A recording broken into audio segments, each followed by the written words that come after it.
Have you checked out all the new handicappers at WagerTalk? If not, here's your chance. You can take 50% off your first daily or 3-day all-access purchase at WagerTalk using coupon code TRYWT. Our new roster of experts is 30 deep, covering sports from all around the world, giving you tons of options to choose from.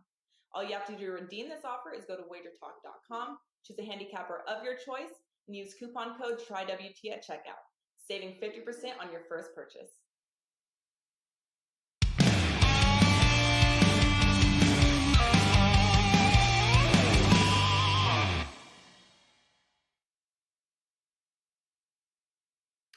We are live. It is Thursday, March 9th, one of the busiest days of the college basketball season. Thank you for joining us here on WagerTalk Today. So busy that I'm wearing no collar and Teddy covers. Just finished collecting some winning bets from the people around town the last 2 nights. My co-host, Teddy. It looks like you're out collecting some bets. Like it? You're ready to work. No time to mess around. This is WagerTalk Today, and we've got a loaded show today on Thursday, Teddy. Yeah. Sorry for the slight delay at the open. Look, it's a crazy time. Look at me. I never come on here. I'm wearing a jacket. I'm all, not today. We're not in frame. Maybe not tomorrow either. In the morning, it's a busy morning. And for some reason, man, I set the alarm for 5 this morning and I hit snooze a couple times. So it's been a scramble all morning long. That being said, we are ready to roll with this edition of WagerTalk Today, and we do have a rock and roll show for you on Thursday. We're going to start right at the top with Jimmy Adams. He's going to break down a couple of games in the Mountain West Conference tournament, which he will be going to as soon as he gets off air. We're going to talk New Mexico against Utah State and Colorado State against San Diego State. Jimmy's riding a 60% long-term run with his 5% plays, 38 and 22 with his last 60. That's a rock-solid run. In what bettors learned, look, the bad beats are coming. We'll talk about how to be ready and how to accept sometimes when things don't go your well in late-game situations. Bryan Power is going to join us next. He's going to talk some college hoops. Cal Poly against Cal Santa Barbara. We got some mid-major action.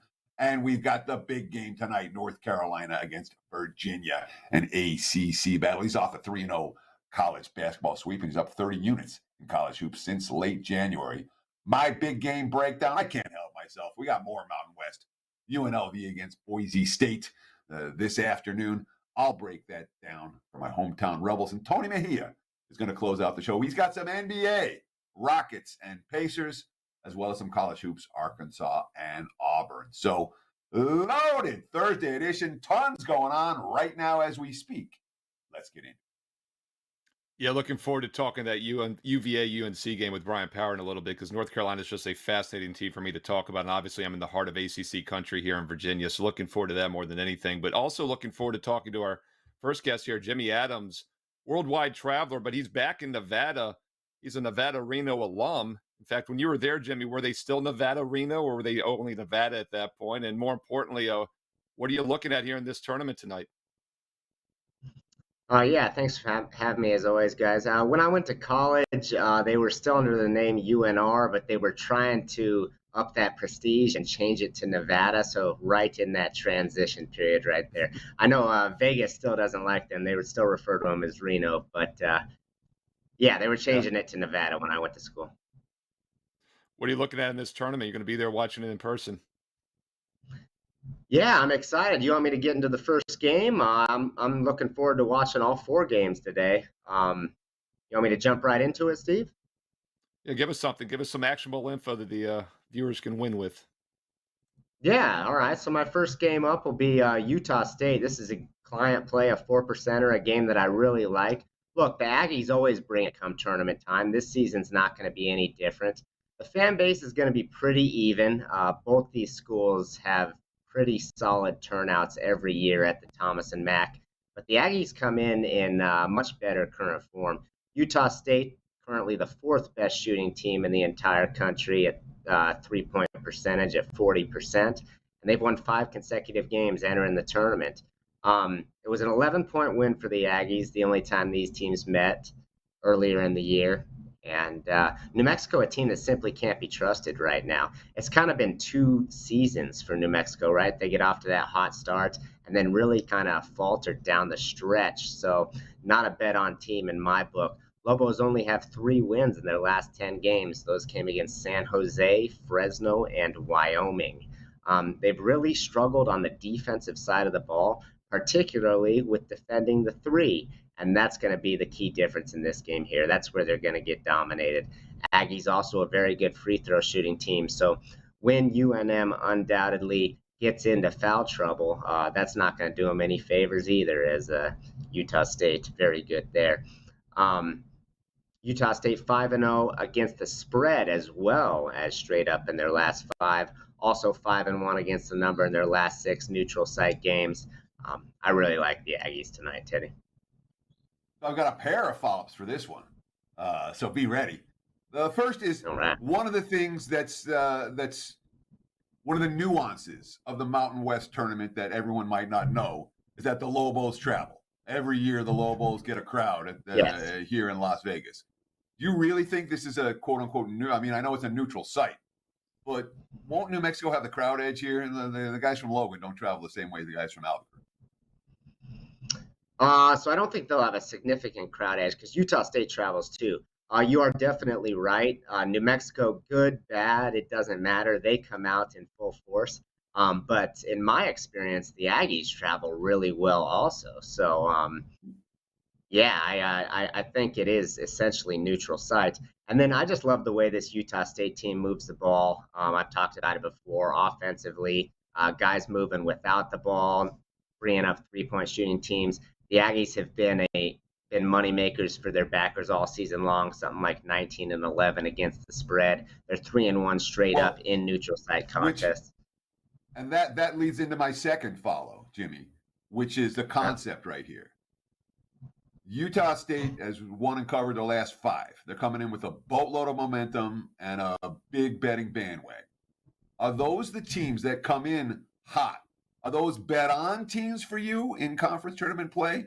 Bet against teams for you in conference tournament play? Or it depends every time? Because in general, from my perspective, I don't mind fading the teams that come into the tournament red hot, straight up and against the spread. It's a whole new ball game here, and they tend to be a little bit overvalued. Does that concern you here at all? So I don't want to be politically correct, but it kind of depends on the situation, right? Utah State, a team that historically performs very, very well in the Mountain West, so it doesn't concern me at all that they're coming in hot. New Mexico, like I said, you might be able to throw out that they've kind of faltered down the stretch. We're going to get their A game here, but their A game's not going to be enough. They're not good enough defensively, particularly against the 3, and Aggies roll.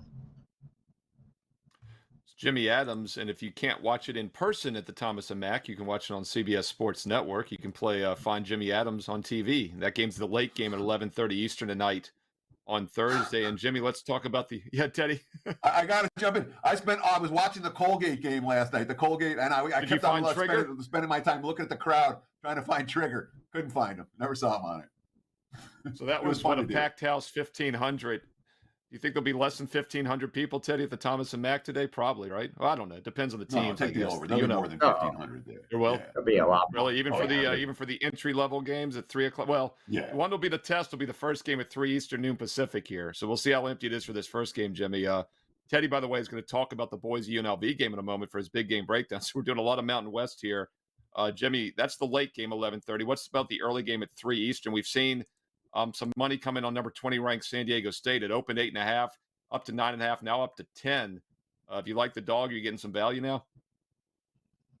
You are. I do like the dog. Real quick, I just have to touch on. So teams that travel well to the Mountain West, Nevada, Utah State, San Diego State, and New Mexico. So I just wanted to throw that in real quick. So there'll be a good fan base there today. I'm looking at the dog in this one. And based on what I saw yesterday, Colorado State's got the ability to, I think, hang around with this team, especially now that we've seen the side reach double digits. Look, the Rams grinded out a 2-point win against Fresno yesterday. A good Fresno State defense. This isn't a good Fresno team overall, but from a defensive perspective, they are pretty strong. They might be able to put a little pressure on the Aztecs here in the early start kickoff here. Not kickoff, but early start action. We all know how good Isaiah Stevens is, right? But John Tonje is a big guard who can knock down threes and is He can work the dribble drive, and he's going to be the key for me in this game. He had a nice showing yesterday. He's going to need to do it again today.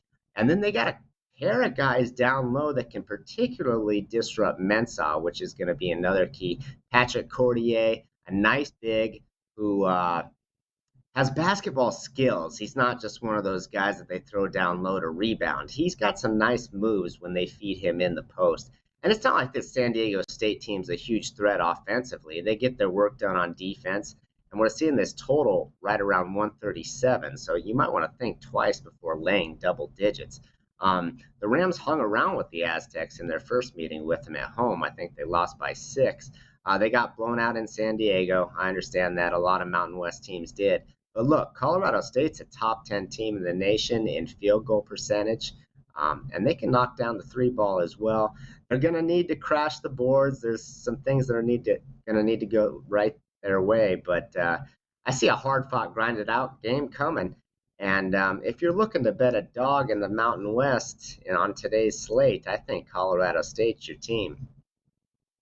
Colorado State plus the points worthy of a look, it says Jimmy Adams, as well as Utah State minus the points. Jimmy, what do you have to promote? What's going on over at WagerTalk.com?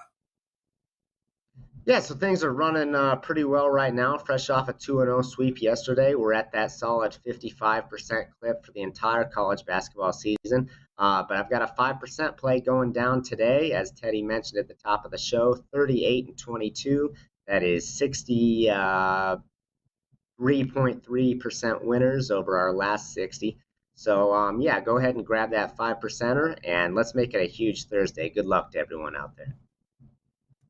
Jimmy Adams, WagerTalk.com, and Jimmy will be watching those Mountain West games he just discussed in person, getting some courtside handicapping advice from the Mountain West tournament. And Teddy will have another game here in a big game breakdown in just a moment. We're going to get to Bryan Power also in a minute here to talk a couple more college hoops games. But Teddy, I was half a point away last night from a perfect 5 and a really 6-0 sweep. You know, I gave out Villanova as a free play in the college show. They crushed Georgetown. I put the Celtics, who, by the way, had blown 2 huge leads, as best bets for me. And, of course, I knew I was using them as a free play only, that they would not blow another big lead. And, of course, they didn't. And then the best bets went 3-1. Would have been 4-0, but Mississippi misses their last free throw. Win by 6 instead of 7. Line was 6.5. Not out of the ordinary this time of year, though, as we've discussed. No, it isn't. I mean, we've talked about it. What does it mean when the lines are tight? It means inevitably, there's going to be some tough beats and there's going to be some bad beats. And they're both not right around the corner. They're both here. I mean, look at yesterday. And this is just, a cursory glance. Syracuse plus 2.5. Oops, no good. Georgia Tech's up plus 7. They're down 4 with the pit versus 15 seconds left. Do they cover? Nope. Colorado State's up double digits in the second half. They blow the lead. They win by 2, -3, -3.5, no good. Air Force, maybe the toughest one of all yesterday. Plus 6 against UNLV. They take the game to overtime and then lose by 8. And you talked about Ole Miss, -6.5 against South Carolina. They're down 5. They get fouled in the closing seconds. Hit the first, miss the second, win by 6. I haven't even talked totals or first halves or half times or in games. Lots of games are going to come down to a free throw or a three-pointer at the end. So know this going in. Know it going in. There will be beats. Some of them will be coin flips that go the wrong way. Some of them will be tough. Some of them will be agonizing. They're going to happen. Brush them off as best you can. If a beat is going to make you crazy or affect your betting patterns, March basketball probably isn't for you. So you have to take your 5 minutes, bang your head against the wall, do what you need to do, but you can't let these tough beats linger at this time of the year. Good luck out there today. Remember, these lines are tight. Every half point matters. Steve? Right, and that's also why we're playing 3 to 4% of bankroll per play, right? Because these aren't locks. You're going to have that happen occasionally as well. And it's also why shopping for line value. Look, the WagerTalk live odds screen right now has, 8 or 9 sports books on there. You could find almost a half-point difference on every single game at one of those books.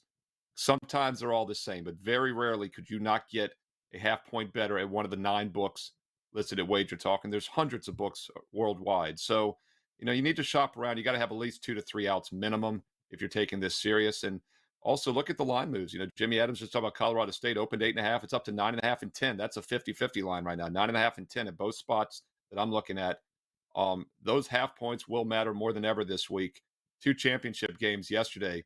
Big Sky, Montana State was 7.5. They win by 7. Southland Conference Final, Texas A&M Corpus Christi, 3.5, win by 4. Then on the other side of the coin, Teddy, you've got some other games that are blowouts. I mentioned my free play on the show, college basketball show yesterday. Villanova win by 32, laying 11. Howard, they win 91-55, laying 7.5. So you got to pick your spots. We're not playing every one of these games. A lot of these games literally are 50-50 coin tosses. If you happen to have one of them, you're going to be, living on the edge there till the end. And one final thought, they've done studies in the financial markets, and they say a loss hurts up to twice as much as a gain. If you lose money versus winning money. It's interesting that you're talking about all the bad beats, because I thought you were about to say fortunate wins, because it obviously is a 50-50 thing for somebody on the other side of the game as well, right? Sure. But, the only point is this. We know they're going to happen, all right? Inevitably, they're going to be tough losses for bettors and lucky wins. The goal is even keel. Don't let the tough losses or the lucky wins make you manic or depressed. Keep your level, keep as level as you can, stay as focused as you can. The next couple of days are as good as it gets in the college basketball world. We'll bring on Bryan Power. And, Bryan, one thing I think is very important every night, and I do this, I'm sure Teddy and you do it as well, is you recap the handicap. If it's a bad beat, like if you have a team up 20 and they miss by half a point, you think they probably had the right side. But then again, if it's a fortunate win, you got to be honest with yourself as well. Did you handicap the game correctly? Because in the long term, that's what gives you a winning mathematical edge. And Bryan, you're off a 3-0 college basketball sweep yesterday, up 30 units since late January. So probably have had some fortunate wins there, but you're obviously seeing it well also. What are your thoughts? Yeah, absolutely. And I'll actually add another one to the bad beat pile. I had a 2% play on Evan Mobley over 15.5 points. He steps up to the free throw line with 2 seconds left to ice the game for the Cavs. What does he do? He makes the first, and guess what he did with the second? Didn't make it. So ended on 15. That was a tough break, but it was just a 2% play. I had 6 bad beats, 6 best bets, yesterday. We won 5 of them. Steve, you mentioned the 3-0 sweep in college hoops at George Mason, Ohio State. That one shouldn't have been as close as it was at the end. And then West Virginia, which is the one I was most scared about, they wound up smashing Texas Tech. So, yeah, feeling pretty good here and excited to talk about 2 games with you today. Well, I'm very excited to talk the ACC game, but we're going to save that for last here, the UVA North Carolina game, because I think North Carolina is just a fascinating team to talk about in general right now. It's a really huge game for them tonight. But let's talk about a later game first at 9 Eastern. Let's look at something out West Coast style. A Big West tournament, quarterfinals in Henderson, Nevada, closer to Teddy at the Dollar Loan Center, a little bit off the strip. What are you doing with Cal Poly and Santa Barbara at 9 Eastern tonight? Yeah, can't imagine too many people are excited to talk about this game, but I'm excited to talk about this game. And Steve, I'm actually glad you mentioned, because I was on the college basketball show with you yesterday, if you remember, and when breaking this game down, I thought back to something you said when you were talking Georgetown Villanova. You had mentioned that it's your experience that there is some value this time of year in taking these bad teams who get a second life in the conference tournament. Now, I'm not in your head. I don't know why in the case it was a good call, obviously, yesterday with Villanova, why you would look past that. My guess is anyone who follows the Big East knows there is just a massive gulf between Georgetown and the top teams in the Big East.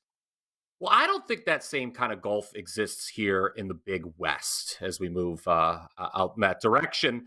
And we're going to find that out because Cal Poly was the last place team in that league in the regular season. And UCSB, Cal Santa Barbara, was co-regular season champs with Cal Irvine. And I'll just get this out of the way right off the rip. Cal Poly had lost 18 games in a row before they won last night. They turned in their best half of basketball of the season. They shoot 63% in the second half, make 6 of 9 from 3, and stun Long Beach State 88-68 as a 9-point dog.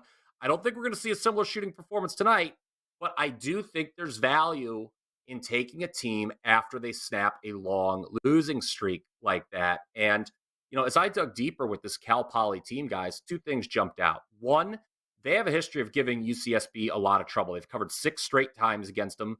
Both games this year were decided by 6 points or less. And yes, Cal Poly's record is pretty lousy, but they have a very high number of close losses. They're 1-9 this year in games decided by 6 points or less. So that's basically a third of their games have been decided by 6 points or less. They've lost 9 of them. I think that's more bad luck than just being bad. I'm not going to tell you that Cal Poly is a great team, but I think they should have a better record than they do.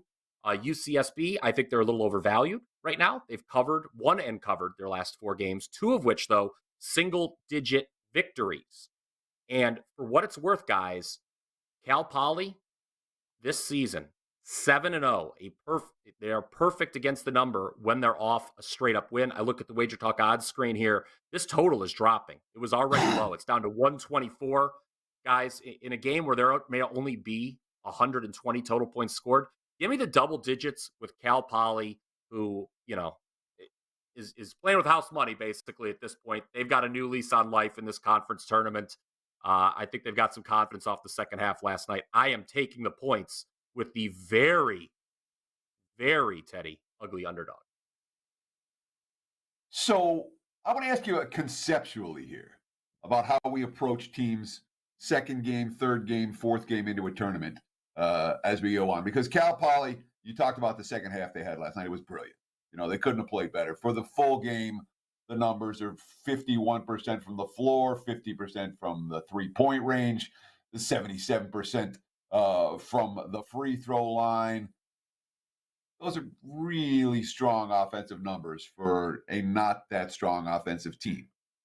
Would you rather ride a team in a tournament off a strong offensive showing or a strong defensive showing when it comes to the next game? Or does it not matter that much?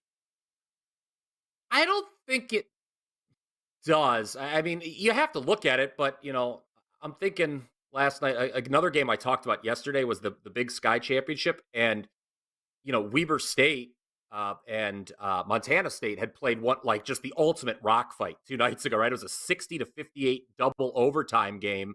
And what happens the next night? Just a ton of points in the Big Sky Championship. So, I mean, obviously, there is some concern from my perspective with Cal Poly. Okay, they never shoot that well as they did in the second half, so there's probably going to be some regression. I just think, and it's something I did throughout the regular season, and I'm going to do it here, where a team snaps a long losing streak, I like to be on them the next game because most bettors are like, oh, this team's terrible. They're not going to win again. And it works the reverse, too. When a team has a long win streak snapped, bettors look at, oh, they're not going to lose again. I like to fade those teams generally. So, conceptually, I just like the fact that we're getting double digits, low total conference tournament game with this team. Yes, they will not shoot as well as they did last night, but I think they'll shoot well enough. And I don't think UCSB is going to shoot that well either tonight. And these teams actually, they actually played 2 nights ago on Tuesday. It was Cal Poly, so they're actually a day off. So they're rested coming in here. Yeah. But Santa Barbara has not played since last Saturday, I believe. So you also wonder if they're fat and sassy. And by the way, Brian, one of the reasons I liked Villanova as the free play last night, I didn't use that angle in Georgetown, which was my one concern, is that Villanova was coming off a loss. And after blowing Georgetown out, they played a close game the second time. So I didn't think they would overlook them. So I think that's what happened there. But you're right. In general, these ugly dogs often do well. But a lot of times it's just in the first game, and that was Tuesday. So we'll see if they do carry that here to the second game. And real quickly, you mentioned the luck factor. Spot on. If you look at the KenPom rankings, Cal Poly is 357th most unlucky team out of 363. And that's basically meaning that they should have won more games than they did. It's a straight up win thing. And meanwhile, Santa Barbara's 65th luckiest team. So you've got that working for you as well, something you pointed out. All right, I really am looking forward to talking about this game. I've got a free contest on my page where if you pick enough right Selection Sunday questions, you went up to a full year, $2,000 value of my service. If you haven't entered yet, folks, it's free to enter on my page, SteveMerrill, WagerTalk.com. And the very first question in the contest I put up a week ago was, will North Carolina make the tournament? When I put this up, they were the first team out, according to Lenardi. A couple of days ago, they were the 7th team out. Now I looked this morning. Now they're the 3rd team out. So, Brian, if they pull the upset here as their 2-point dog, they might very well be in the tournament after tonight. We'll see. Obviously, preseason number 1, could have won the national title last year. What's your take on this game against UVA tonight?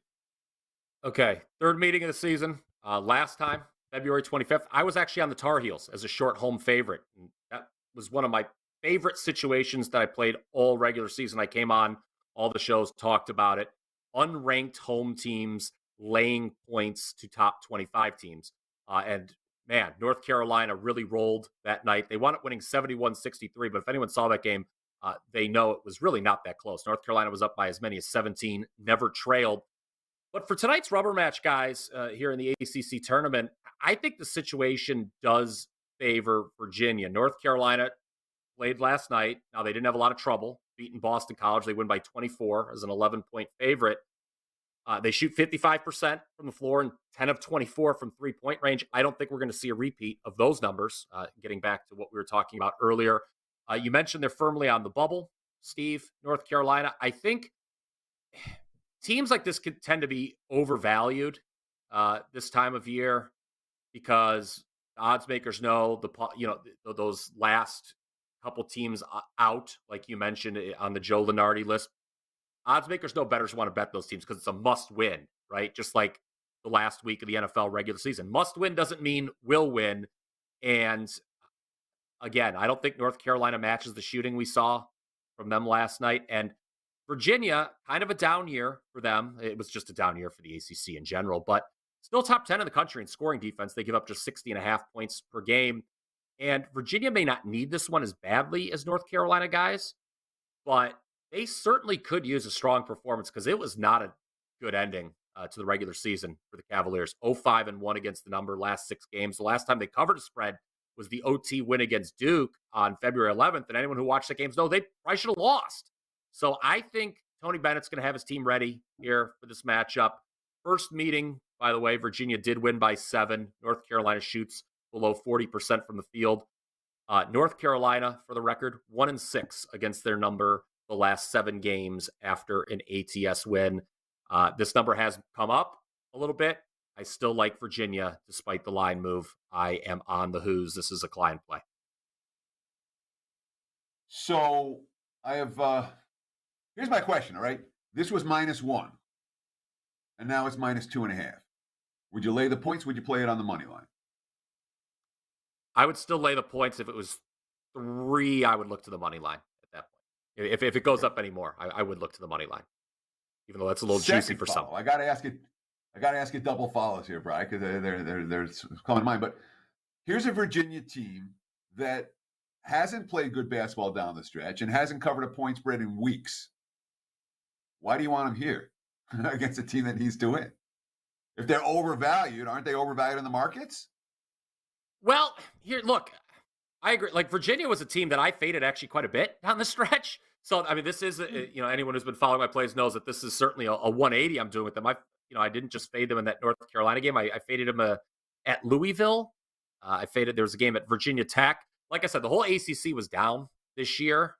There wasn't a single ACC team, guys, that finished in the top 25 of the Ken Pom ratings, which is insane when you think about it.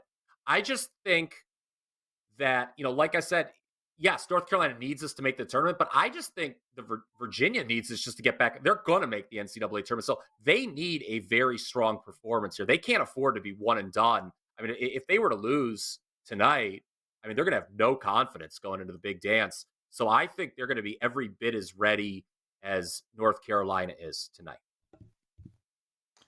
Huge game tonight. North Carolina, number 1 preseason, lost in OT last year, could have won the national title as an 8 seed.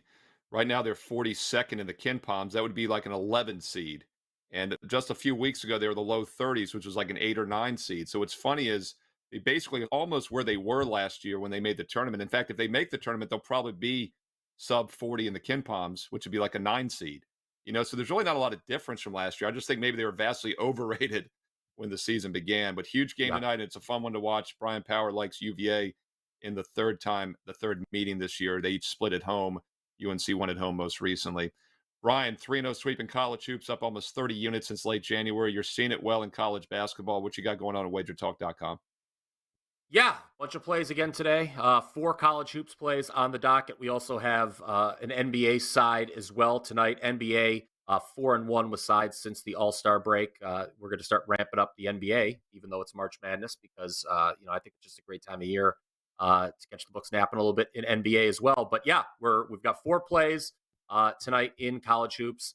24 and 13 overall, last 37 plays. Again, 5-1 with best bets, all sports yesterday. So looking forward to a big weekend, guys. There's going to be a lot of plays over the next couple days on my end. It's another reason to maybe check out that 149 rest of college basketball special. It's on Brian's page. It's on Teddy's. It's on mine. Every capper, you can get multiple cappers right now at WagerTalk.com. Get every college basketball best bet through the championship game on April 3rd. That includes the NIT, CBI, all the other tournaments as well for a flat 149. You get on board today. You get today and tomorrow. Why wait? Get it right now. And by the way, I've also got a question over-under teams from the ACC to make the tournament in that contest. I've got it at 5. That's the over-under. Brian mentioned how the conference is really down this year. Contrast that to like the Big Ten, I think is at 9 for the over-under. Once again, that's free to enter on my page. Went up to a full year, $2,000 value. Steve Merrill, WagerTalk.com. Teddy covers 30 seconds. We'll be right back with some more college basketball talk. Big game breakdown in half a minute.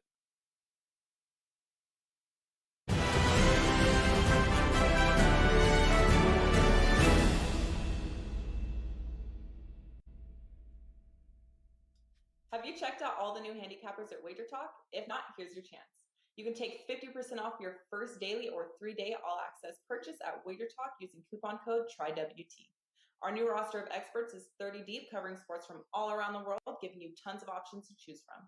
All you have to do to redeem this offer is go to WagerTalk.com, choose a handicapper of your choice, and use coupon code TRYWT at checkout, saving 50% on your first purchase.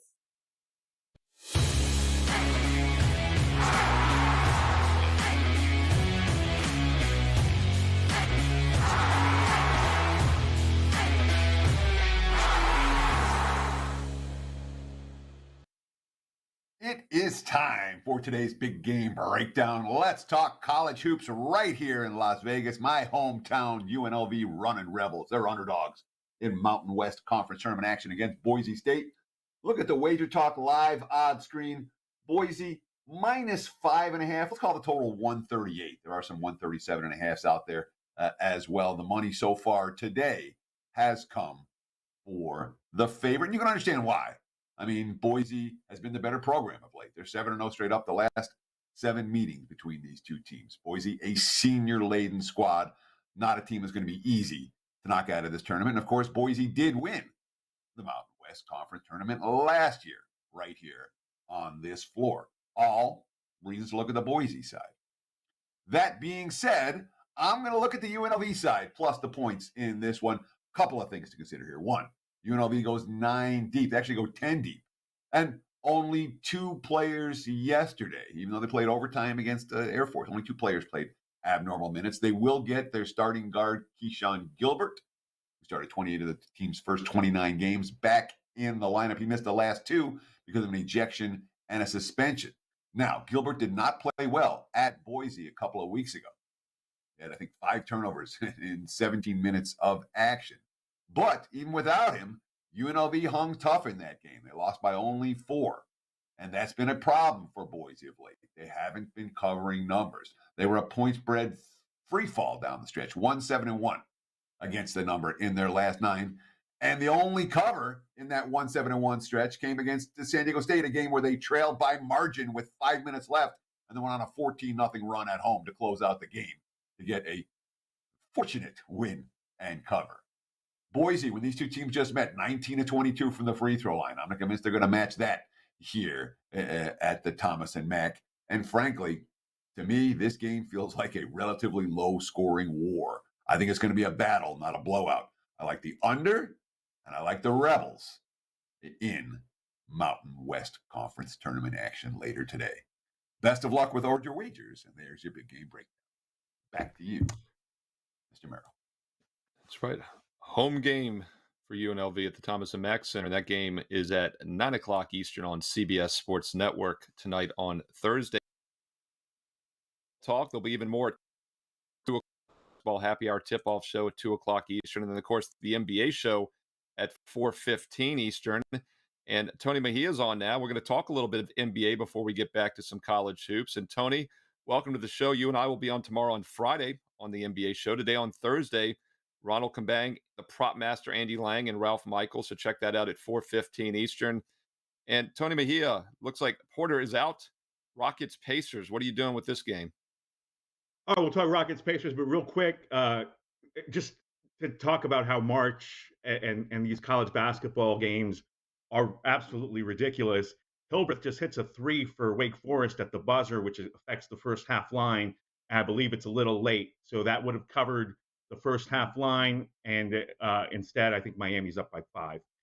But yes, look, I was in on the over in this game because Kevin Porter Jr. had just come back. The Rockets had been a little bit of an interesting team because they finally won consecutive games for the first time in a while, beating the Spurs twice in a row. But obviously, the Spurs are very young and they've been depleted of late. And getting Kevin Porter Jr. back and Jalen Green, the Rockets have been rejuvenated. But then you saw them against a team that actually plays defense, and Brooklyn blew them out. So today, I thought they would run with the Pacers if Porter Jr. was in. He's not. Give me the Indiana Pacers minus 9.5. I mean, the Rockets, the one thing they do well is they rebound well. But beyond that, I mean, they're a very disorganized, sloppy team. And with Tyrese Halliburton at the controls, I trust the Pacers much more. So I had the Pacers on my short list today.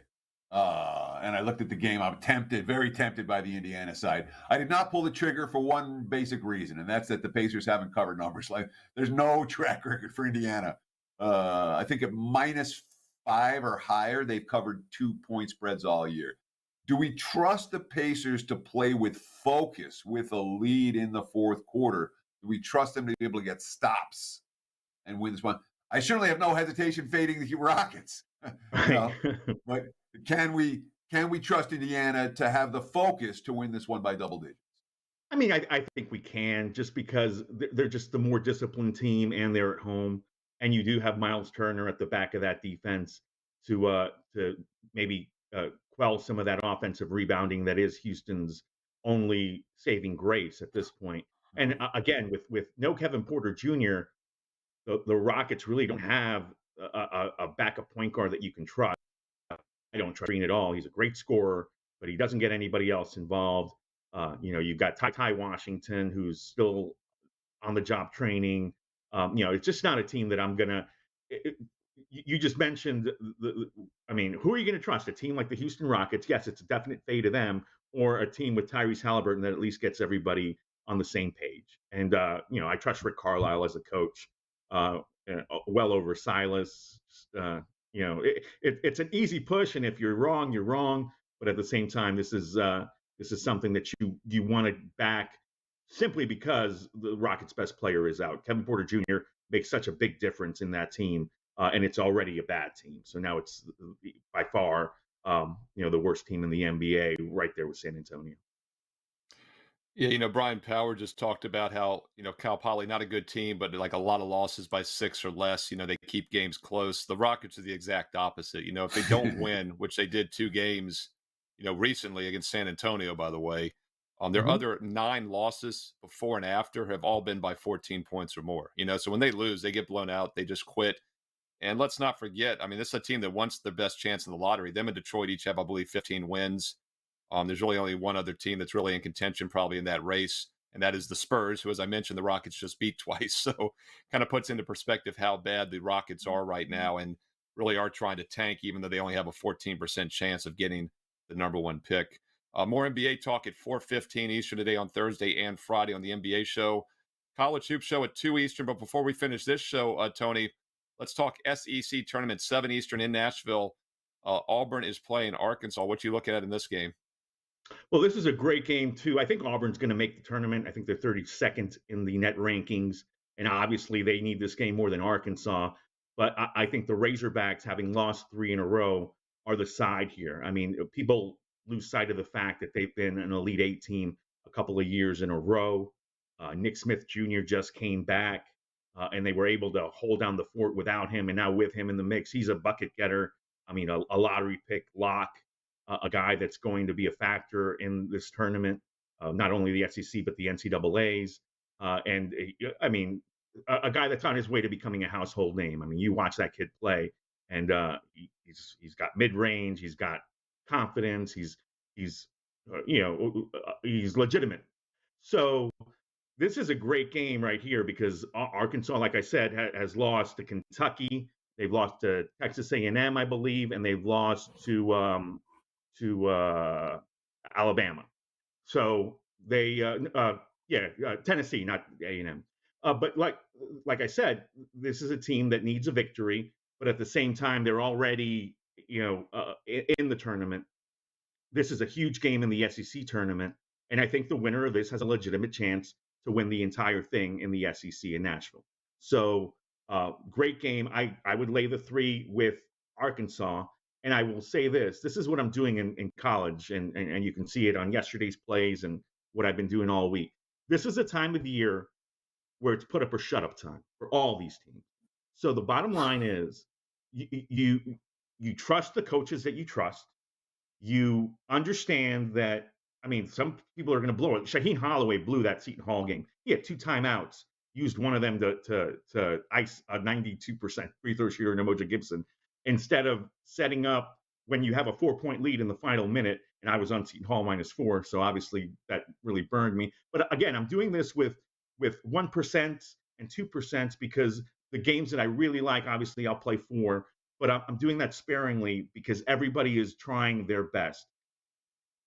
This is not December basketball. This is March.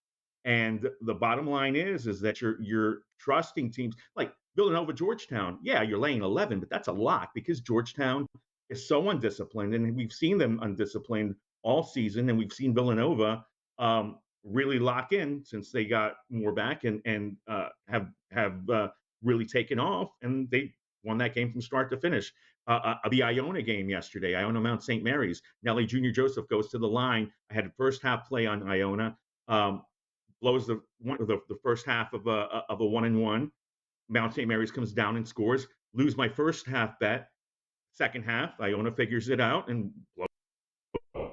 So a lot of things to play with. I just mentioned the Wake Miami thing at the beginning of the show of my segment, and I like Miami -7. I think Wake, since losing Monsanto, really has lost some punch. They were fortunate to beat Syracuse yesterday, and with that 3 not counting, Miami is up 5 and needing to win by 7.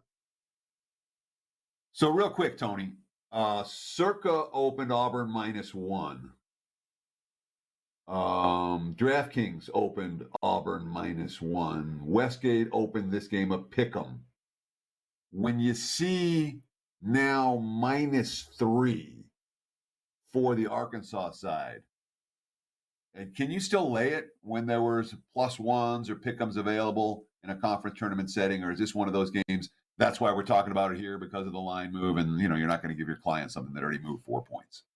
Yeah, no, I mean, honestly, I'll probably play it very small, maybe a 1% play, but I still like Arkansas. I still trust Eric Musselman. He's got the better team here in this matchup. And honestly, what do you? I'll spin it back around on you. What do you think that the odds makers were thinking in putting Auburn as a 1-point favorite in a matchup where Arkansas, to me, is clearly the better team? I mean, Johnny Broome is a rim protector. Wendell Green. These are 2 teams that don't like each other. Auburn won the regular season meeting. Arkansas beat them last season when they were the #1 team in the country and had Jabari Smith Jr. There's a lot of history involved. And yes, I understand that odds makers are dealing with 80 plus games a day, but so are we. So I didn't understand that line, and to me, I don't really care. Obviously, the lines are very sharp, but you're going to have to trust your gut. This is a time of year where that's essential. Yeah, Teddy. By the way, I even saw some spots like Caesars open Auburn -1, and one of the bigger international sharper books was -1.5 Auburn briefly yesterday. I mean, it's a substantial move, but once again, you look at the Ken Palms. Arkansas is higher. I'm pulling up the Sagrigans right now. They're higher in the Sagrigans as well. So it was. I mean, maybe that, Teddy, is an example of that must-win mentality, like Tony is saying, as Arkansas is in, Auburn's kind of on the bubble. Sure. I mean, we've had Arthur DeCesar and Dave Sherapan on the show this week talking about how the bookmakers approach this week. And the concept is basically, what's the powering number, shade whichever way we think we're going to get the action on, and throw out an opener, and then let the bettors decide. They know they're going to lose a handful of these games. They know they're going to win a handful of these games. It's not like they expect to win every decision. But there's a power rating element to it, and then there's a must win or what they expect element in terms of where the bettor's going to come. Hence the Auburn being favored at the Open in many of these books. Tony Mejia, real quick, what do we have to promote over at WagerTalk.com? I know you love conference tournament season. Yeah, I mean, look, I've already got a couple of plays up, but it was just for my 7-day and long subscribers. So no packages have been up. But there'll be a 4% play to highlight a package with an all-day pass, and you can basically get, if I have a lean on a game, it'll be a 1% or a 2%. If I'm really strong, it'll be a 3 or 4. We've been doing really well with 3 or 4s. There'll be an NBA package as well, and I understand that everybody's different, and I think that's the beauty in Wager Talk is a lot of people approach games. I know you're more quality over quantity. I think Merrill's the same way. I believe that if you're going to pay me to be an advisor, that I'm going to try to steer you in the right way because I've watched these teams all year. I mean, I stream games all year long, and I'm going to say, all right, well, Texas A&M Corpus Christi and yesterday's win. Look, I watched that kid hurt his knee at the end of the semifinal. I said, I'm going to stay off this final. Most people have no idea that Texas A&M Corpus Christi's point guard is a little bit injured, and they managed to win that game. But I believe knowledge is power, so that's my belief. So you're going to get a ton of my leans, 1%, 2%, and then the things that I really feel strongest about a little higher. And Tony has a very strong 5% best bet record over the years at Wager Talk. So once again, if you want high volume, you can get his plays. If you want to select just the strongest plays, you can use those as well. And it's another reason to consider the 149 all-inclusive rest of college basketball season special from each and every one of us at WagerTalk.com. Get numerous cappers and have a great March Madness. Tony will be back tomorrow and Friday for the NBA tip-off show at 4:15 Eastern. Don't forget college basketball show at 2 o'clock Eastern every weekday as well. I'm Steve Merrill. I'll be back tomorrow with Teddy Covers. Don't forget strong best bets for tonight on my page and Teddy's page at WagerTalk.com. And don't forget to enter that free contest. How many SEC teams, Teddy? Over-under's 8. So it's a big game for Auburn tonight. That's in the contest as well. Free to enter on my page, Steve Merrill, WagerTalk.com. That's Teddy Covers, WagerTalk.com. Take us home. We're out of time. Enjoy the games. Good luck. We'll see you again tomorrow.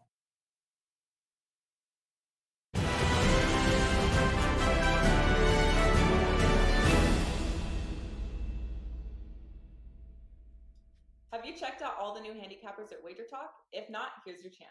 You can take 50% off your first daily or 3-day all-access purchase at WagerTalk using coupon code